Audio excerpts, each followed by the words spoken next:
been 2 years. Ooh, I'm live. I just want to say how happy I am to be here.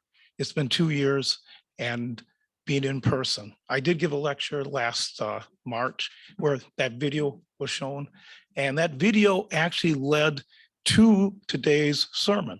I created a course on that, which I gave at the university last month on the first Christian generation. And at the end of that video, what is the last thing that Jesus says? I suppose this is not a good time to tell you that I was Jewish. Who were the first Christians?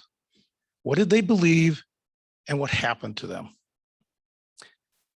We can go to the book of Acts, day of Pentecost, and it states quite clearly that in a room were the 12 apostles, Mary, the mother of Jesus, the women that followed Jesus, which would include Mary Magdalene, Johanna, Salome, and Jesus' brothers. And when the Holy Spirit came, he came down upon all of them.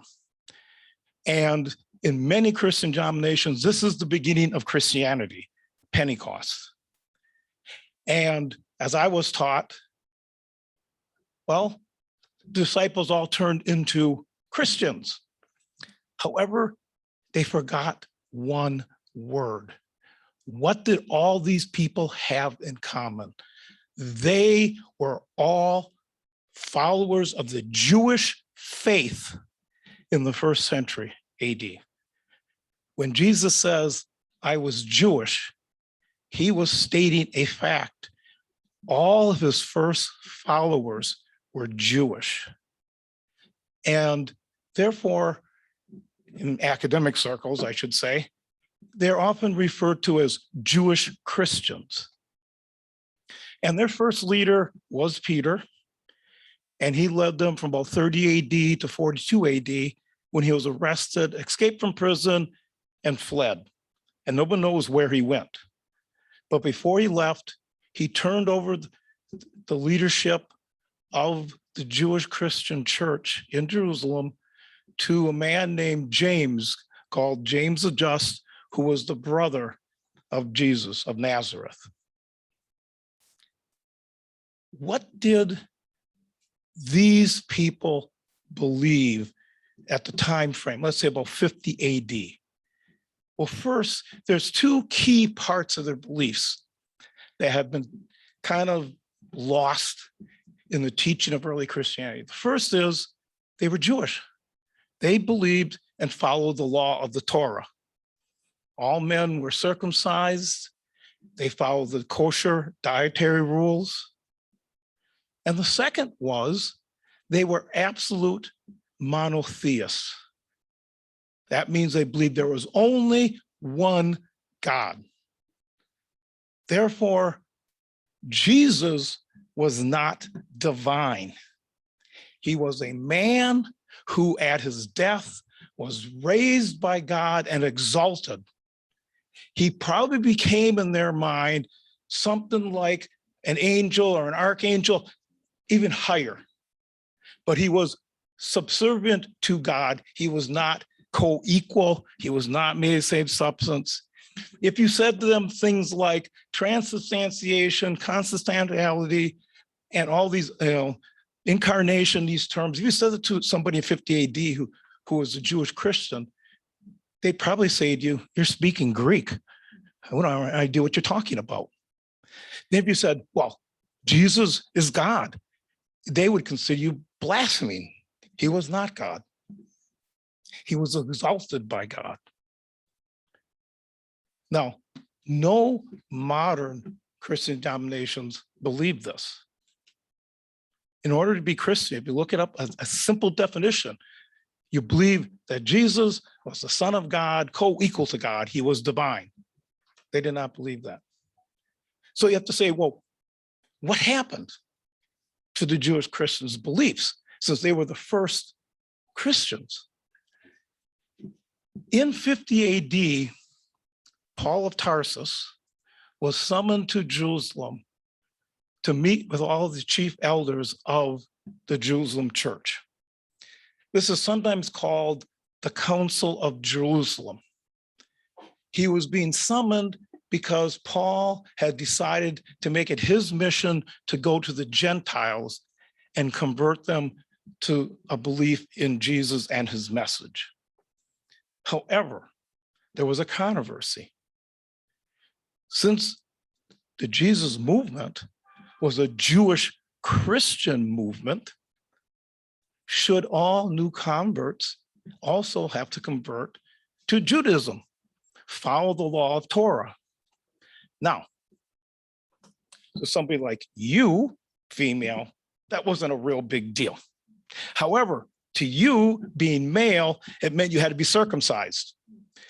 Now, without going into too many details, there was no Novocaine, there was no ether, and if you were a man about 45, it was not an easy decision to become a Jewish Christian and be circumcised. Paul probably understood that, and he said they don't have to be circumcised. And they have to be circumcised, they did not have to follow the law of Torah. Well, the elders were all Jewish. That was, they couldn't believe they had to do something like that. So they had this council, and they got together.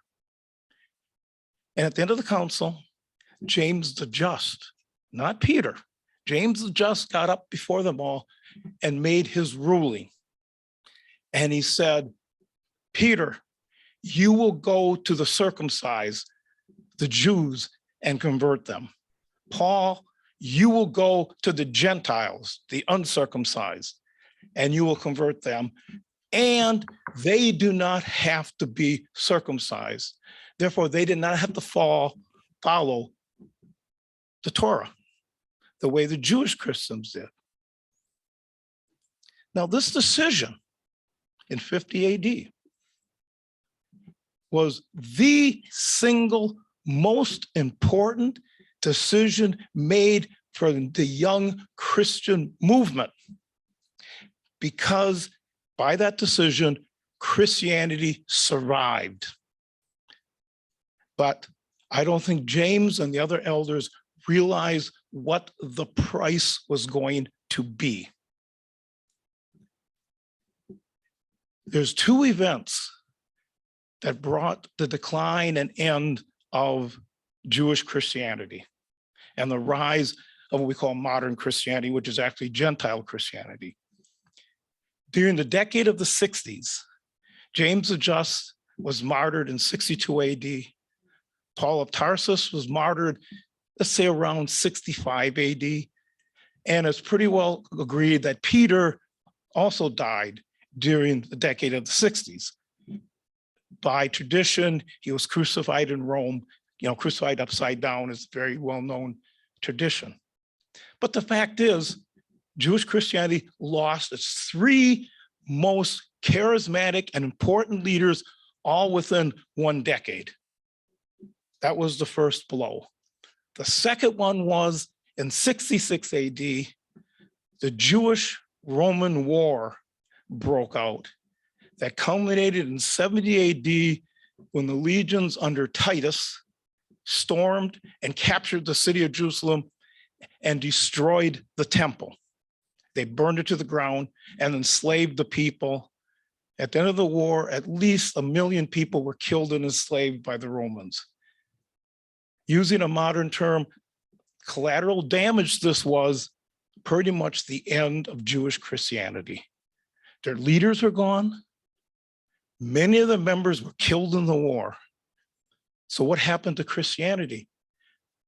The churches founded by Paul primarily, and other people going among the Gentiles, took over the leadership of Christianity.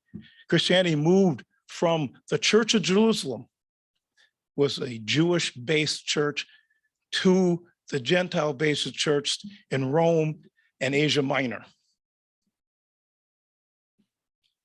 And 300 years later, at the Council of Nicaea in 325 AD, the newly institutionalized Christian church, with the backing of Constantine the Great, decreed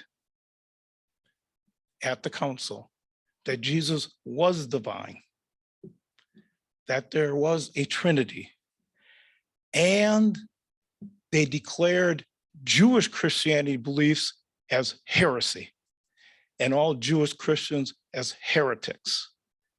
From that point on, Jewish Christianity disappeared from history. So who writes history? The winners write history. So what you're taught today in modern denominations speaks very little to Jewish Christianity. They don't even use the term. They refer to the apostles as Christians. One thing about your symbol up here, right down here, you have the Star of David.